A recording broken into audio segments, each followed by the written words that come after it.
period. Let's talk more about Nancy Reagan's life and legacy. I want to bring in Gal Burt, former White House Social Secretary under President Reagan, and Carl Sforza Anthony, who was a former speechwriter for Mrs. Reagan. I also want to bring in CNN presidential historian Douglas Brinkley, the editor of the Reagan Diaries, and CNN senior political analyst David Gergen, who served as a presidential advisor to 4 U.S. presidents, including President Reagan.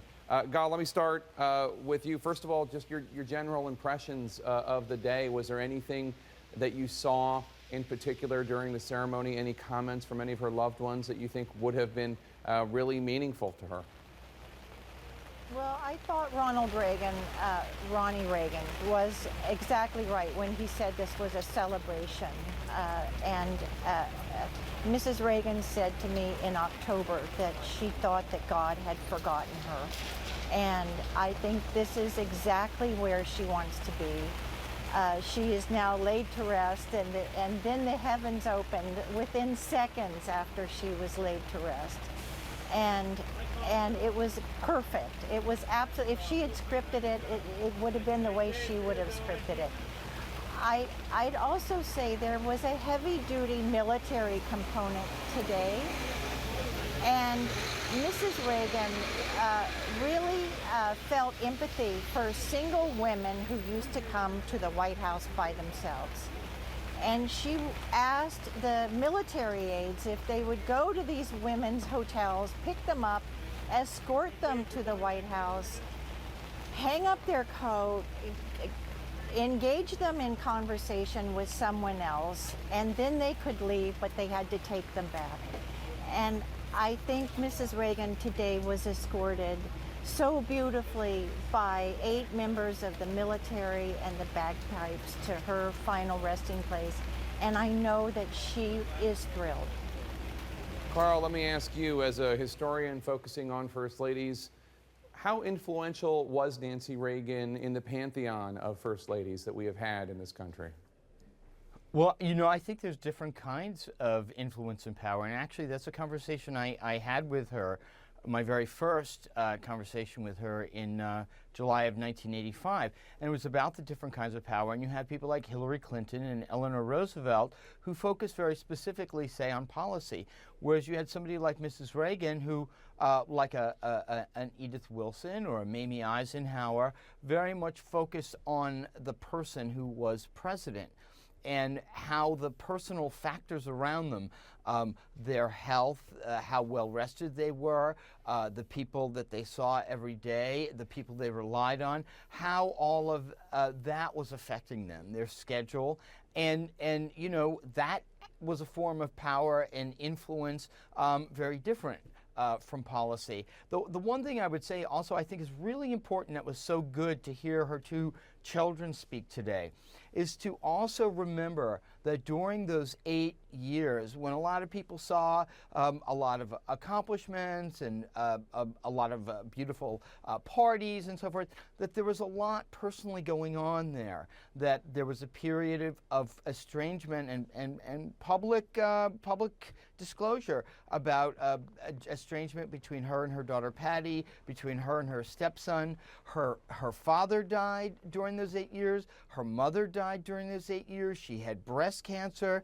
The president was hospitalized himself for cancer surgery apart from that. So there was a lot of stress and a lot of personal cost. Mrs. Reagan also wrote openly in her memoirs that, you know, there were times I wish my husband was a little bit more, a little firmer with people because it fell on her. And she did it willingly, but, you know, there's cost. There's cost to be in the White House. That's right. And David Gergen, let me bring you in.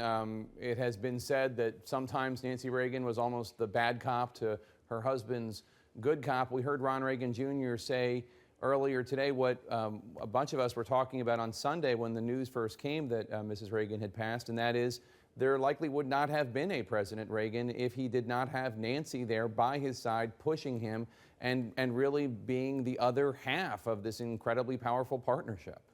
Yeah, thanks, Jake. And by the way, congratulations on last night. You really had a wonderful debate with the Republicans, most substantive debate we've had.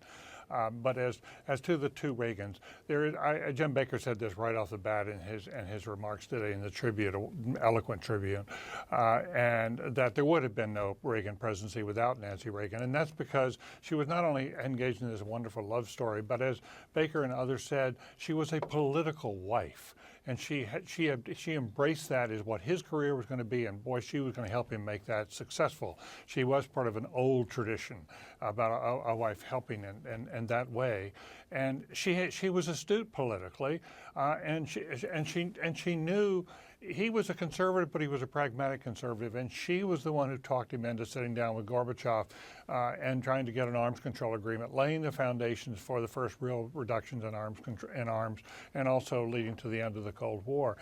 She was one who talked him into a number of things, negotiating with the Congress, trying to get bills out, working with Tip O'Neill. She was friends with Tip O'Neill's wife. And, she made a lot of friendships with Kay Graham. It was interesting today that you had not only Jim Baker, but Tom Brokaw, as well as Diane Sawyer from the press there. They were two of the close-in people for the Reagans. And that was because Nancy, from the first, started working, became friends with Kay Graham, the Washington Post, which had been such an opponent. She understood how to make the social side of Ronald Reagan support his political side. And that helped to make him the president he was, in addition to being the first enforcer. And as Galbert said earlier, former White House Social Secretary under President Reagan, we heard from the Reagan children, Patty Davis and Ron Reagan Jr., we heard anecdotes that really brought you in to the personal side of this family and this couple. Let's play one of those. My father used to get massages from a large Eastern European man who would come to the house and set up his massage table in my parents' dressing room. On one of these days, as my father lay face down on the table, my mother tiptoed in, kissed him lightly on the back of his neck, and tiptoed out.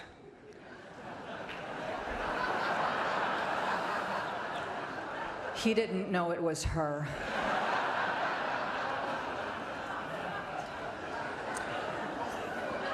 But he went through the rest of the massage, never said a word, and after the masseur left, he said to my mother, "I don't think we can have him back anymore."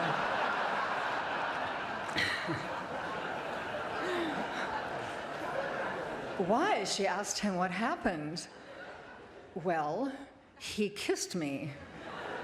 When she told him it was her, he was flooded with relief and said, "Thank God, I didn't know what to do."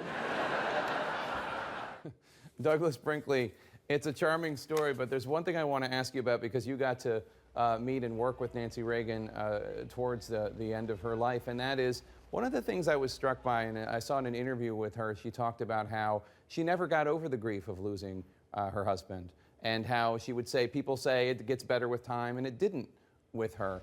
She really never was able to have that grief alleviated at all. No, that's right, Jake. And there was some closure after she was able to organize the 100th birthday party for Ronald Reagan. That was a big deal for her to make that work, to make sure the country paid attention. It would have been the centennial of her husband. After that, I think she was in a bit of a sad mode, and in the last years of her life was really ready to pass, you might say, in the sense of wanting to go reunite with her husband. She's a woman of great faith and truly believed, as came out today in the eulogies, that she's now somewhere over the rainbow with the love of her life. Let's hope so. Douglas Brinkley, Galbert, David Gergen, Carl Anthony, thank you so much.